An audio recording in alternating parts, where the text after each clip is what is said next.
Olá, olá, meus alunos, minhas alunas. Todo mundo bem? Preparados aí, bem animados para a aula de hoje? Então vamos lá, dando continuidade. Você já assistiu aí as aulas de nacionalidade, né? Muito importante.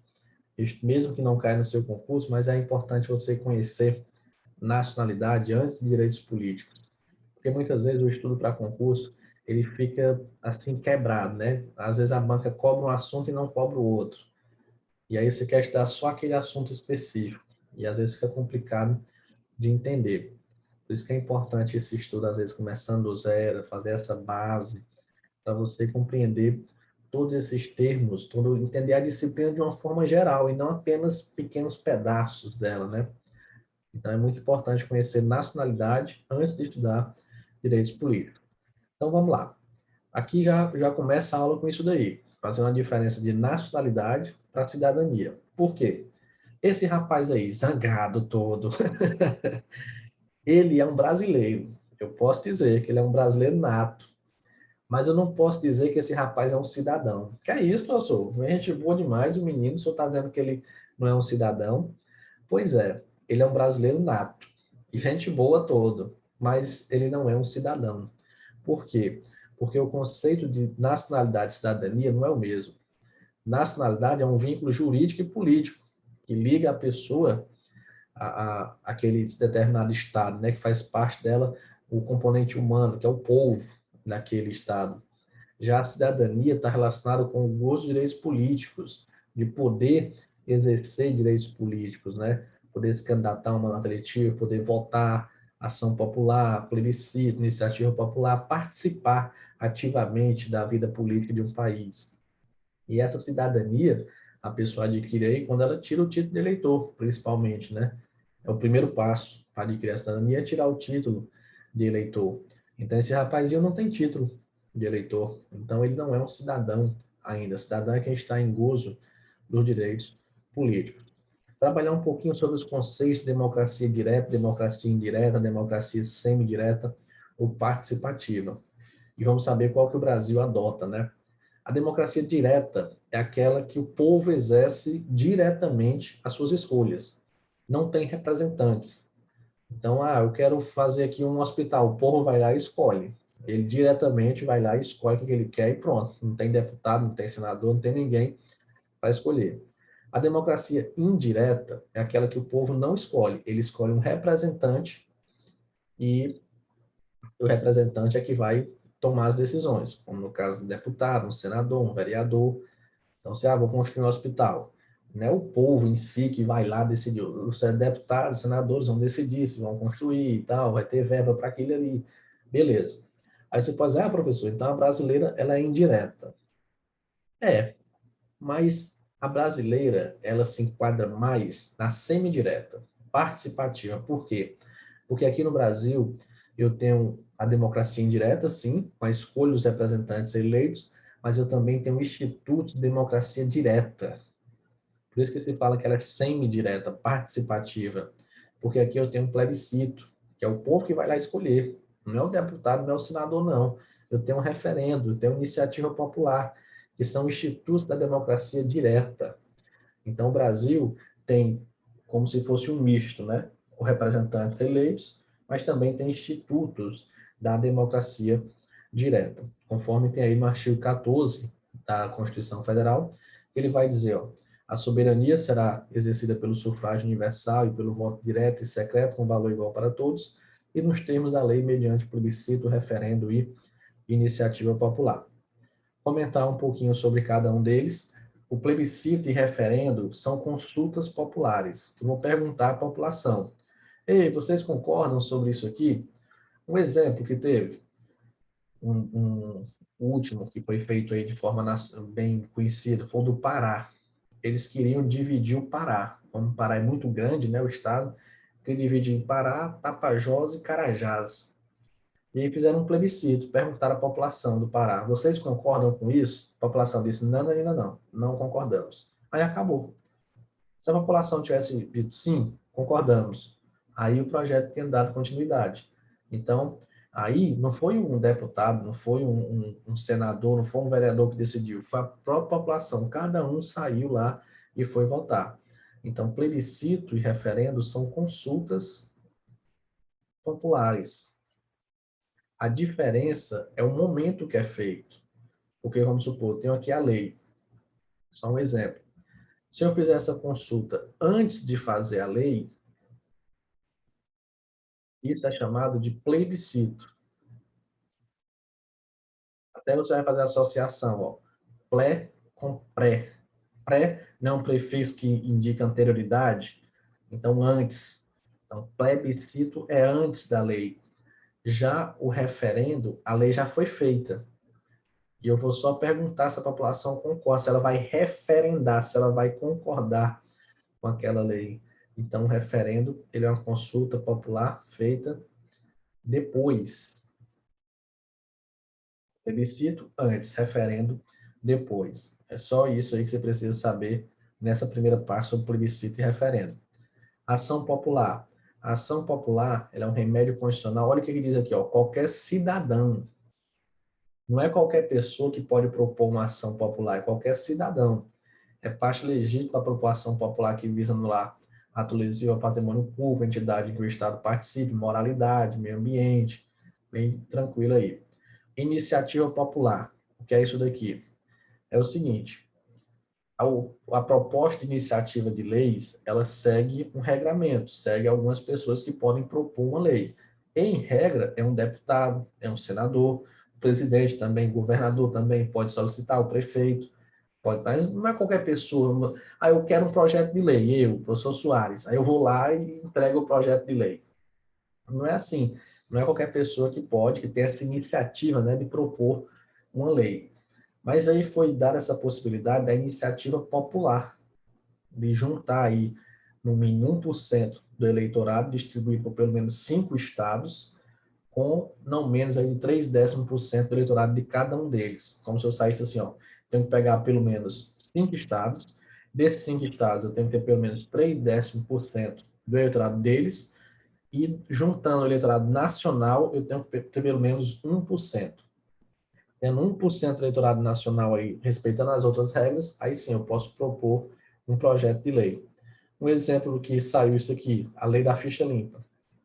Dificilmente a lei da ficha limpa ela seria proposta pelos próprios deputados e senadores, mas aí foi um projeto da CNBB, Confederação Nacional dos Bispos do Brasil, que tomou a frente disso daí e fez esse projeto de iniciativa popular com a lei da ficha limpa, beleza? Aí existem outros, como Recal, Veto Popular, e professor, esses dois aí, que tem até Recall, Recal, a pronúncia aí não interessa. Interessa é o conceito dele.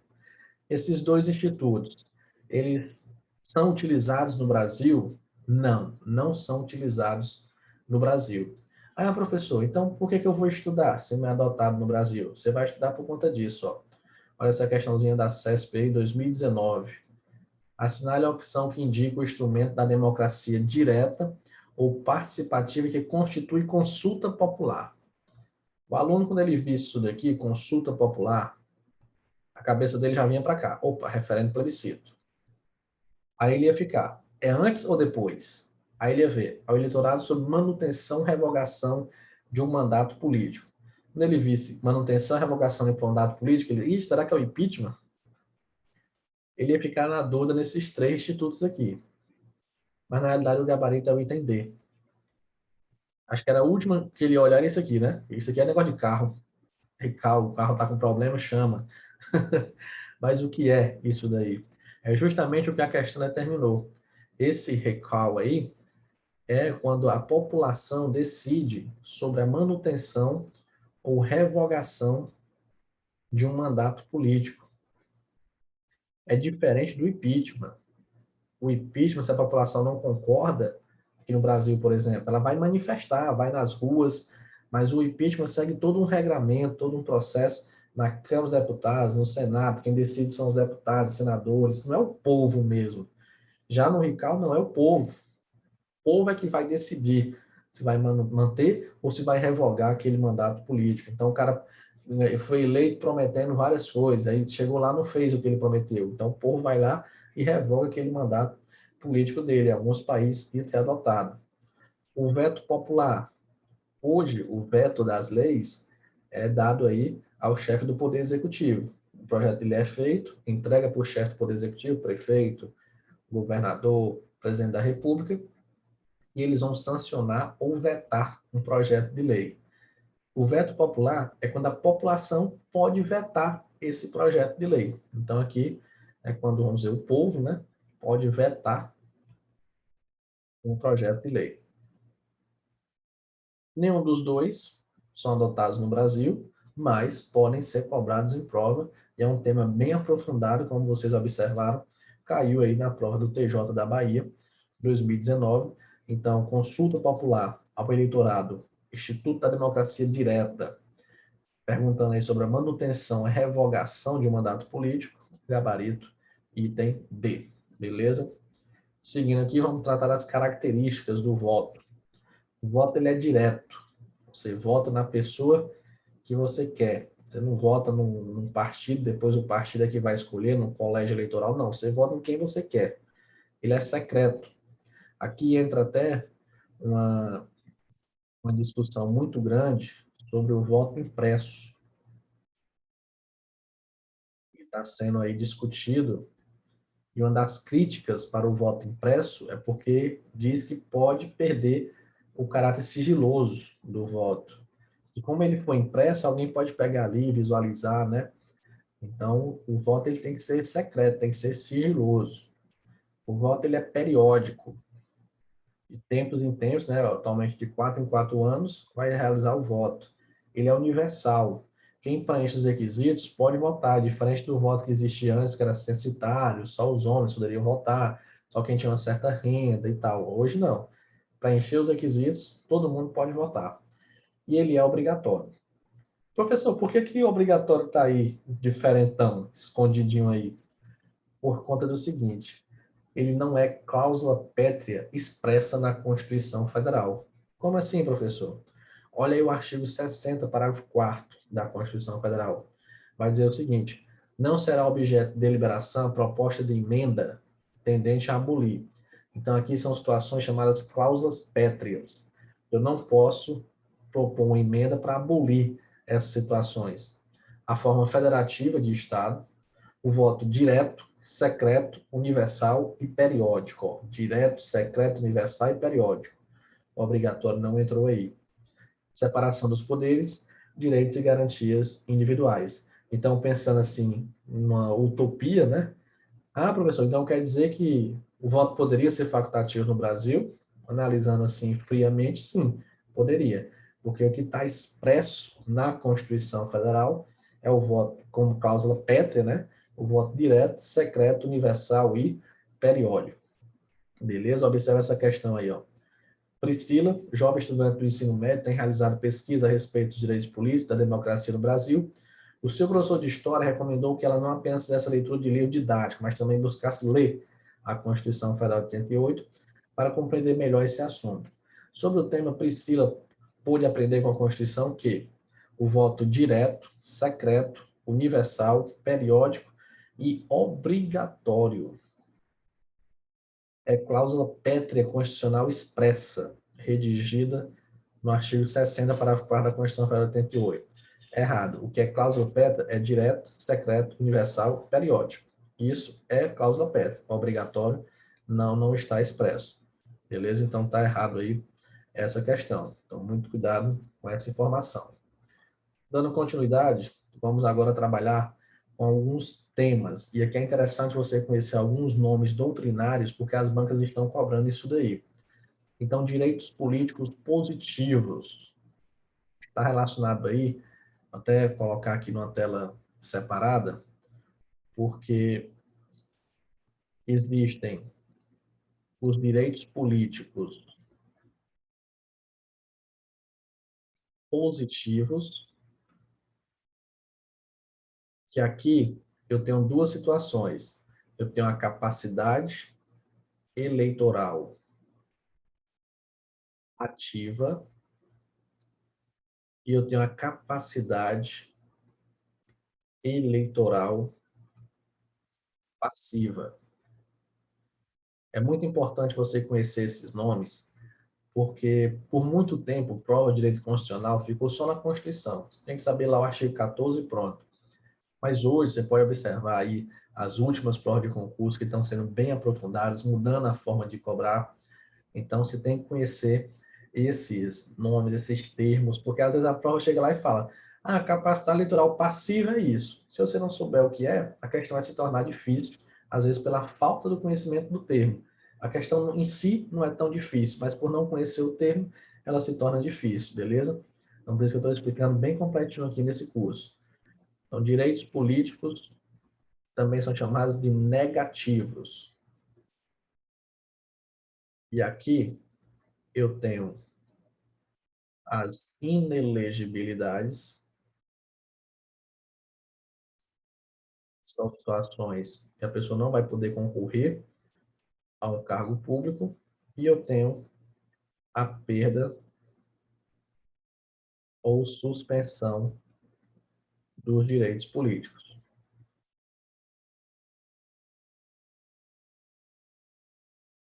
Capacidade eleitoral ativa significa o quê?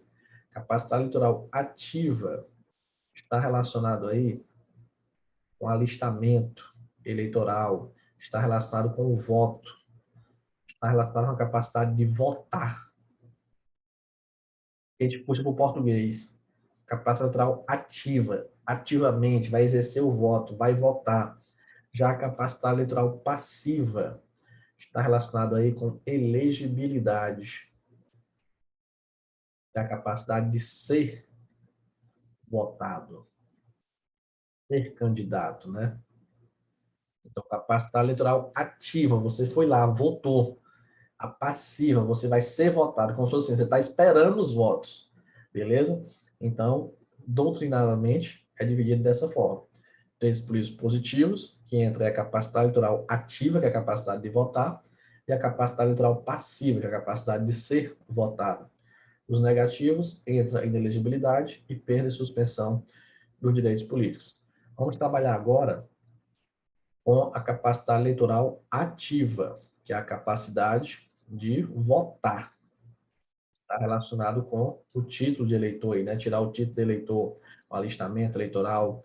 Então, a Constituição vai trazer algumas situações sobre o alistamento eleitoral e o voto. Situações que eles são obrigatórios, que são facultativos.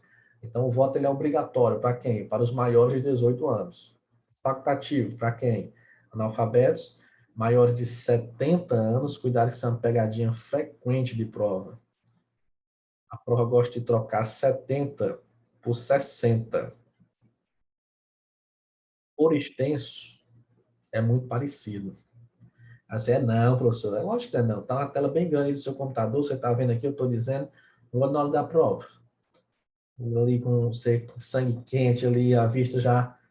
Então tem que tomar muito cuidado quando for ler isso daqui. Eles gostam de trocar por 65 anos, 60, não, parece demais por extenso. Então é 70 anos que o voto se torna facultativo. E os maiores de 16 e menores de 18 anos. Nesse período aqui também, o voto vai ser facultativo. Aqui você tem que tomar cuidado com um detalhe. Ó. Se a questão perguntar de forma literal, o alistamento eleitoral e o voto são obrigatórios para os maiores de 18 anos? Certo. Acabou. Agora, se a prova perguntar assim, o alistamento eleitoral e o voto são obrigatórios para todas as pessoas maiores de 18 anos, aí já está errado. Por quê? Tudo bem. Maior de 18 anos, o voto é obrigatório, está na Constituição. Mas uma pessoa que tem mais de 70 anos, ela tem mais de 18 também. Mas para ela aqui já é facultativo.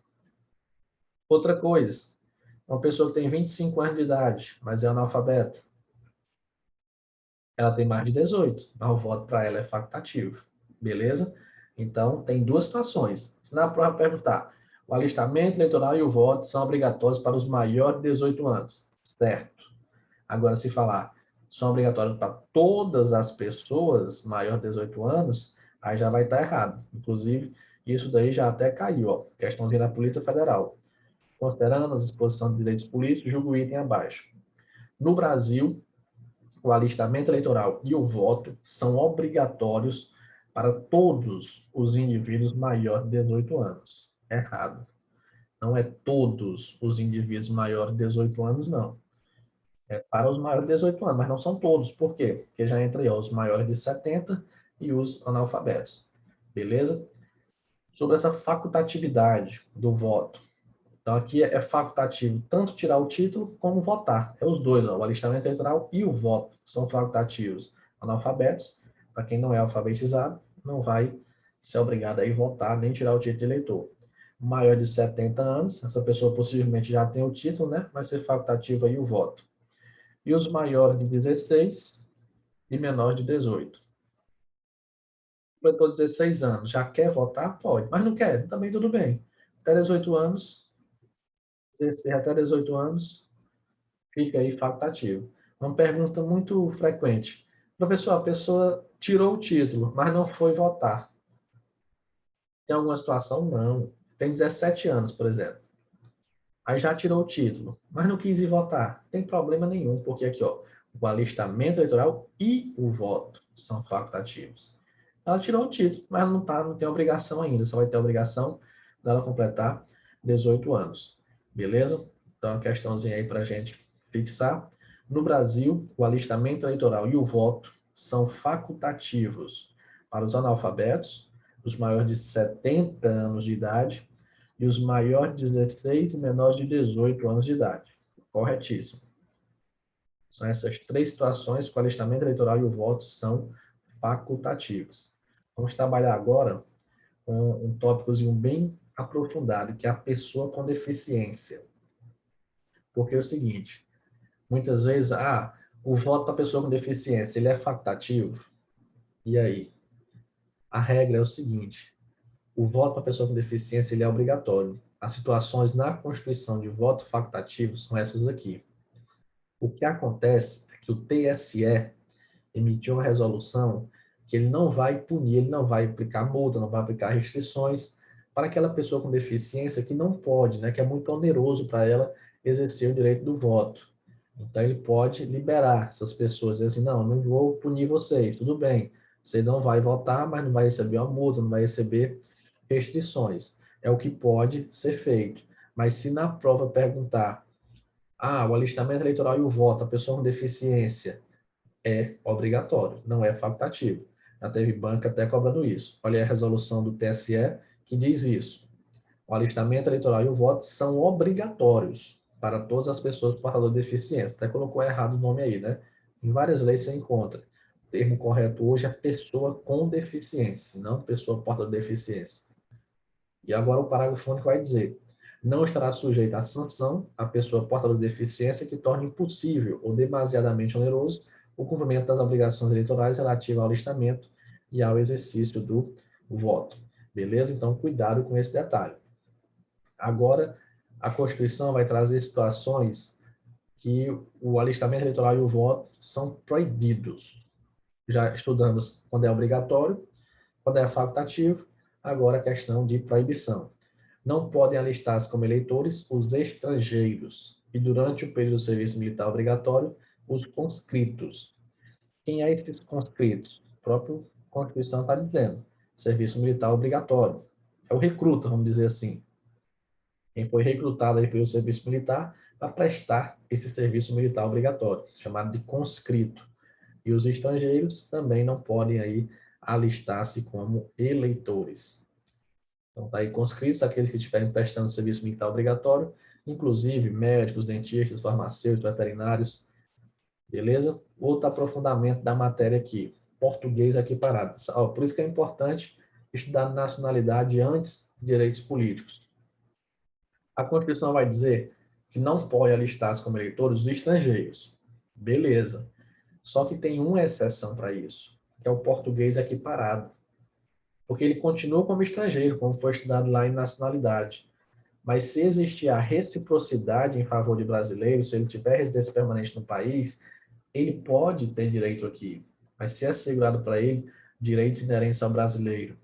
E ele pode votar, inclusive. Então, é exceção. Português é equiparado. A regra é que não pode alistar como eleitor os estrangeiros. Mas tem uma exceção, que é o português equiparado. ele pode, se existir a reciprocidade, se ele tiver residência permanente.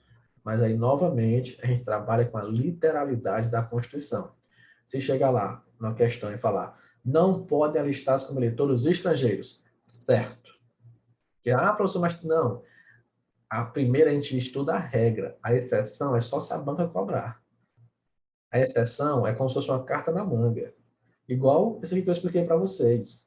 Se chegar na hora da prova e falar assim, o alistamento e o voto são obrigatórios para os maiores de 18 anos, correto.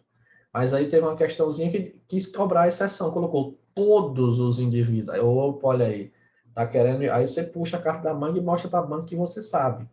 Beleza? Mas você às vezes não pode querer tornar a exceção a regra. Da mesma forma aqui, essa questão do português aqui parado é uma exceção. Tranquilo? Então, só um textozinho para vocês fazerem a leitura. E aqui um mapa mental para esquematizar tudo que foi explicado. Alistamento eleitoral e o voto. Obrigatórios para os maiores de 18 anos. Facultativos, analfabetos, maior de 70 anos, maior de 16 e menores de 18 anos. Vai ser proibido. Não podem alistar-se como eleitores os estrangeiros e os conscritos durante o período do serviço militar obrigatório. Esse conscrito não é todo militar. Se você faz o concurso da Polícia Militar do Piauí, você não está no serviço militar obrigatório, você está lá de forma voluntária, você fez o concurso, está lá porque você quer, você sai na hora que você quiser. Aqui é aquele que está de forma obrigatória, completou 18 anos, foi lá, opa, você foi recrutado, fica aqui. Vai ficar geralmente aí 1 ano cumprindo esse serviço militar obrigatório. Conforme eu já tinha explicado, né, capacidade eleitoral ativa relacionada com a estabilidade, alistamento eleitoral e o voto, capacidade eleitoral passiva, elegibilidade. Vamos resolver umas questõezinhas aí para passar para esse outro tópico. Então, consoante o que dispõe a Constituição Federal, o alistamento eleitoral e o voto são obrigatórios para os analfabetos? Não, é facultativo. Facultativo para os maiores de 65 anos? Não, é 70 anos que vai ser facultativo. C. Facultativo para os naturalizados maior de 21 anos? Não, não interessa, ele é brasileiro. Se ele é brasileiro naturalizado, é brasileiro, né? Então não vai ser facultativo, não. Se ele tem mais de 21, vai ser obrigatório. D. Obrigatório para os índios maiores de 16 anos estejam ou não integrados à sociedade brasileira. Duas situações. Primeira, a idade, 16 anos. Então, já é facultativo, não é obrigatório. E segundo, eu só vou exigir esse alistamento do índio aquele que estiver integrado à sociedade. O índio não integrado à sociedade, que não fala a língua portuguesa, eu não vou exigir para ele esse alistamento eleitoral. Até mesmo porque se ele não fala a língua portuguesa, eu posso considerar ele como não alfabetizado, né? E se ele não está integrado à sociedade brasileira, eu não vou exigir. Agora, o índio integrado, aí sim, eu vou exigir para ele a questão dos direitos políticos, beleza? Então, o item é facultativo para os brasileiros natos, maior de 16 anos e menor de 18 anos. Correto. Facultativo, brasileiro, questão quis colocar nato, naturalizado, mas é tudo brasileiro. Maior de 16 e menores de 18 anos. Só vai ter diferença do brasileiro nato para naturalizado na questão de ocupação de cargos, né? Que o presidente da República, o vice-presidente, o presidente do Senado, da Câmara, que ele não pode ocupar. Situaçãozinha aqui também, ó, bem interessante essa questão, FCC já cobrou. Alistamento eleitoral é um requisito indispensável para o exercício do voto, consistindo no procedimento pelo qual o cidadão qualifica-se perante a Justiça Eleitoral e se insere como membro do eleitorado nacional. O alistamento pode ou deve ser realizado facultativamente para os maiores de 16 anos e menores de 18 anos, ainda que complete os 16 anos no ano em que se realizar as eleições, desde até a data do pleito. Opa, deixa o item A quieto aí. Facultativamente no caso de conscritos. Não, o conscrito não pode. O analfabeto, tudo bem, é facultativo, mas o conscrito não pode. Ex officio, não existe alistamento ex officio. Que a própria administração chega lá, estou aqui, estou entregando aqui esse alistamento, tá aí, você pode se alistar, tá? Entreguei na sua casa, seu título de eleitor. Não, não existe isso. Olha aí o item D. Facultativamente no caso de pessoa portadora de deficiência. Errado. É obrigatório a pessoa com deficiência.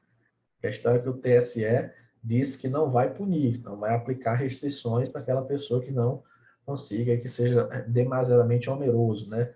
Ela realizar o direito do voto. Então, cuidado com isso. De acordo com a Constituição, obrigatório. O item é obrigatoriamente para que se encontrem fora do país. Aí quer dizer, só porque está fora, a pessoa com mais de 70 anos que está fora do país, vai ser obrigatório para ela? Não, não tem nada a ver o fato de estar fora do país. Então, é facultativo para os maiores de 16, menores de 18, ainda que complete o 16 no ano da eleição, certo? 2022 vai ter eleição.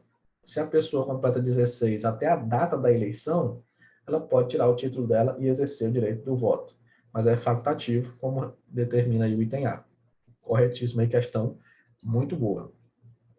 Essa daqui também é uma pegadinha grande. Olha, muita gente aqui pode cair nessa pegadinha. Médicos, dentistas, farmacêuticos, veterinários que prestam serviço militar devem ser excluídos do alistamento eleitoral, pois se encontram na condição de conscrito. Muita gente vai marcar como certo, mas está errado. Por quê? Faltou aqui dizer que é obrigatório. Faltou dizer que o serviço militar é obrigatório. O conscrito é aquele que está no serviço militar obrigatório. Eu tenho um médico de carreira do Exército. Eu tenho um dentista de carreira. O cara está lá porque quer. Ele gosta de trabalhar na área militar. Ele fez o concurso para aquilo ali. Agora tem gente lá que está obrigatório. Aconteceu com um tio meu.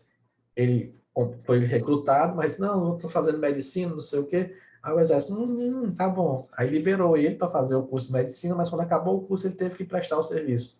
Passou um ano como médico cumprindo o serviço militar obrigatório.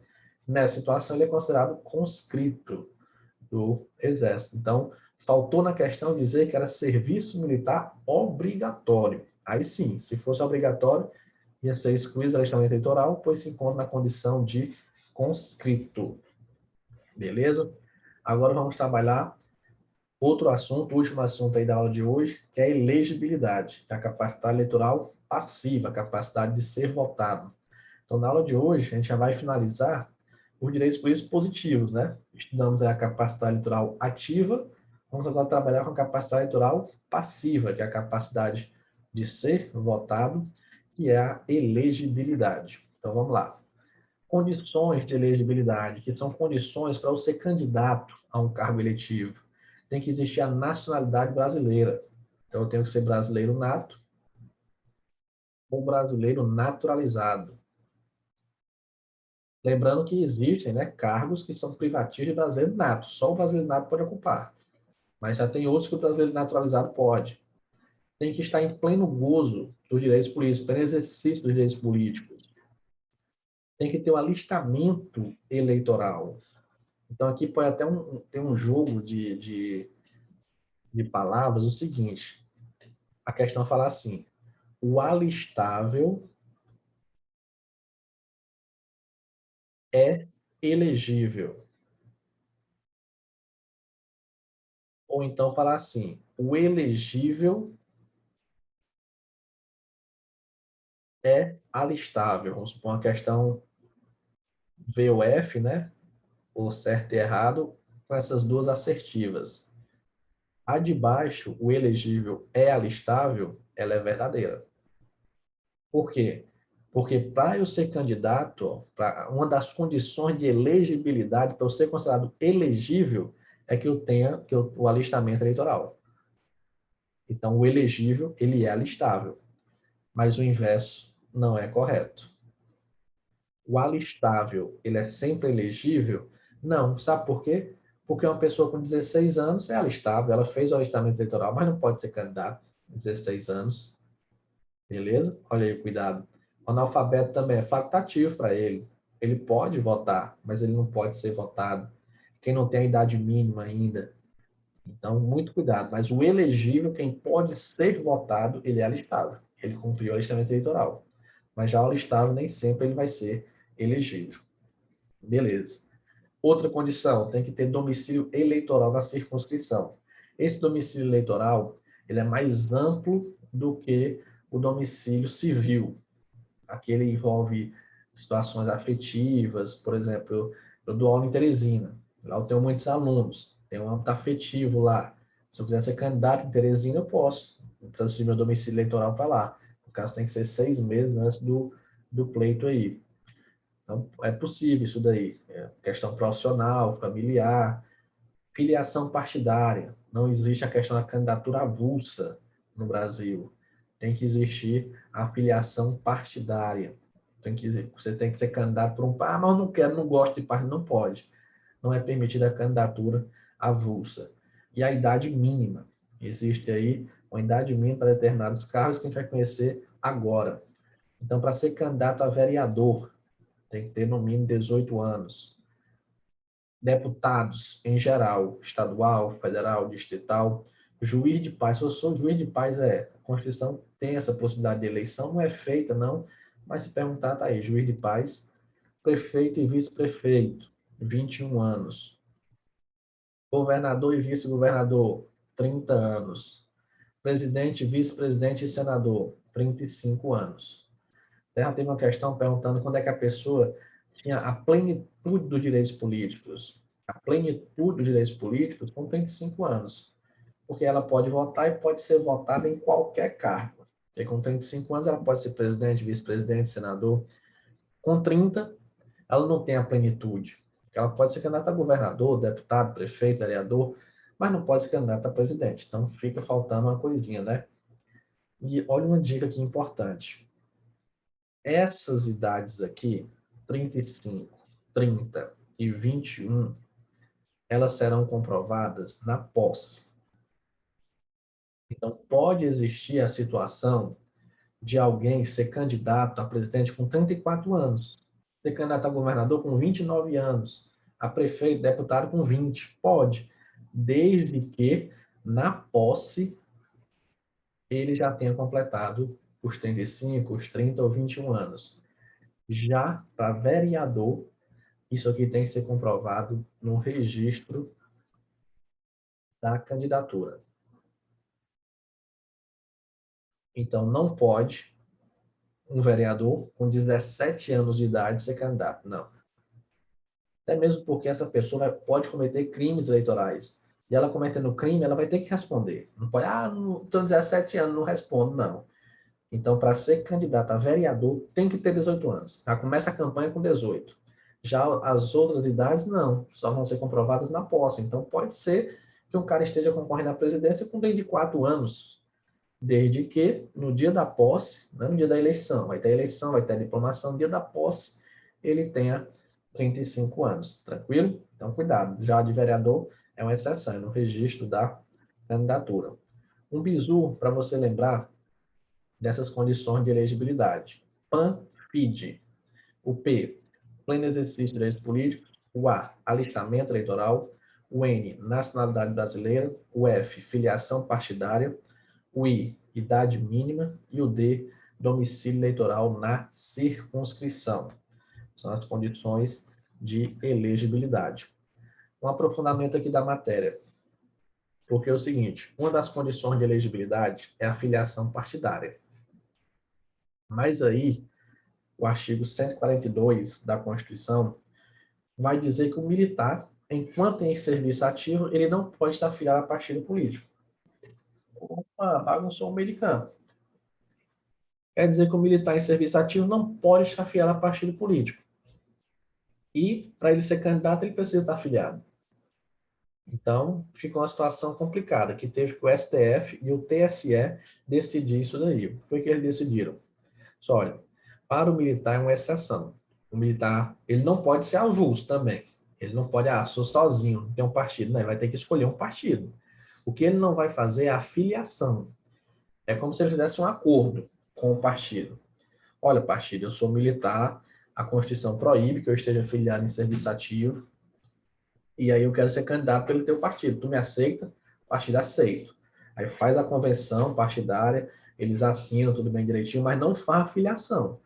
Tanto que você visualiza aí vários militares concorrendo com o partido e tal. Aí depois, se ele ganhar, se ele for para inatividade, que a gente vai já trabalhar isso daí, é que ele vai fazer a filiação dele, beleza? Então, o civil, para ser candidato, precisa fazer a filiação, já está afiliado no partido. O militar é uma exceção. Ele não pode ser avulso também, sozinho. Não, tem que ter um partido, mas não vai se filiar enquanto de serviço ativo, enquanto estiver trabalhando. Só, entre aspas, aposentado na atividade é que ele pode. Então, ele faz como se fosse um acordo com o partido escolhe ele na convenção, ele escolhe o partido e tal, e aí é liberado o número para ele poder concorrer. O militar também tem uma regrinha interessante na questão da candidatura dele. Esse mapa mental aqui é muito importante, porque o militar alistável, ele é elegível. O que é um militar alistável? É o que não é conscrito, porque o conscrito é não alistável. Aqui, ó, os conscritos, durante o serviço militar obrigatório, são inalistáveis e inelegíveis. Então, quem está no serviço militar obrigatório não pode ser candidato. Mas quem não está, o militar de carreira, ele é alistável e ele pode ser elegível. Só que tem que cumprir algumas regrinhas. Tipo, se ele tiver menos de 10 anos de serviço, ele vai ter que se afastar da atividade. E é um afastamento definitivo. E é, professor? É. Ele tem 8 anos, 5 anos de serviço, e ele quer ser candidato. Ele vai ter que sair da polícia, sair do corpo de bombeiros, sair do exército, da corporação militar que ele tiver. E se perder a eleição, professor, perde tudo para voltar para a polícia militar só através de concurso. E é seríssimo, né? É seríssimo. Então, se ele tem menos de 10 anos, quer ser candidato, ele vai ter que se afastar, um afastamento definitivo da corporação. Agora, se ele tem mais de 10 anos, a situação já é melhor. Por quê? Se ele aqui tem 11 anos, 15 anos de serviço, aí ele não vai sair. Ele vai ficar agregado. Professor, o que é agregado? Agregado no militar, porque o militar tem algumas regrinhas que são diferentes do civil. E agregado é como se fosse uma licença que é dada ao militar, né? Entre aspas, uma licença. Não é a mesma coisa, mas entenda como licença aqui. Para o direito constitucional está ótimo, entendendo como licença. Só se você for estudar estatuto militar, alguma coisa, você vai ter que saber a diferença. Mas se não for, por constitucional, entenda como uma licença, está perfeito. Então, vai ser agregado pela autoridade superior, enquanto estiver na campanha. Se ele perder, ele volta para trabalhar na polícia. Então, opa, melhor ainda. Menos de 10 anos tem que se afastar. E perdeu, já era, perde tudo. Quem tem mais de 10 anos, durante a campanha fica agregado e se perder, volta para a polícia. Pronto. Agora, se ele for eleito, ele passará no ato da diplomação, cuidado que não é da posse, é na diplomação para a inatividade. Entre aspas, vai se aposentar. Então, o militar foi eleito, aí no ato da diplomação, professor, o que é essa diplomação? É por conta do seguinte, ó. O processo eleitoral, ele funciona basicamente dessa forma aqui. O cara quer ser candidato, ele vai ser escolhido aí numa convenção partidária. Tem que escolher o partido e o partido escolher ele. Depois ele vai fazer o registro da candidatura dele. Tá tudo ok, aí sim, oficialmente ele é candidato. Depois do registro da candidatura, vai ter aqui a campanha, aí tem as eleições. Depois das eleições, quem é eleito vai ser diplomado, a diplomação. Quem recebeu um diplominha dizendo, ó, você foi eleito, tive um diploma de curso superior. Depois da diplomação, vem a posse. Então, muitas vezes as bancas confundem, né? Dizer que ele vai para a inatividade, vai ser aposentado na posse. E não, é na diplomação, beleza? Cuidado com isso daí. Cuidado com essa regrinha aí dos militares. Então, esse mapa mental ajuda bastante nisso daí. Vamos lá, uma questãozinha aí, vamos finalizando nossa aula de hoje. O militar da ativa em razão do impedimento constitucional de se filiar a partido político é por isso inelegível, por não preencher uma das condições de elegibilidade, qual seja a filiação partidária. Está errado.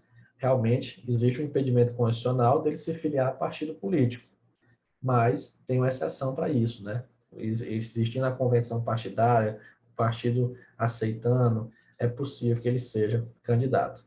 Com isso, a gente finaliza a nossa aula de hoje. Trabalhamos aí com todos os direitos políticos positivos, capacidade eleitoral ativa, capacidade eleitoral passiva, alistamento eleitoral, voto, elegibilidade.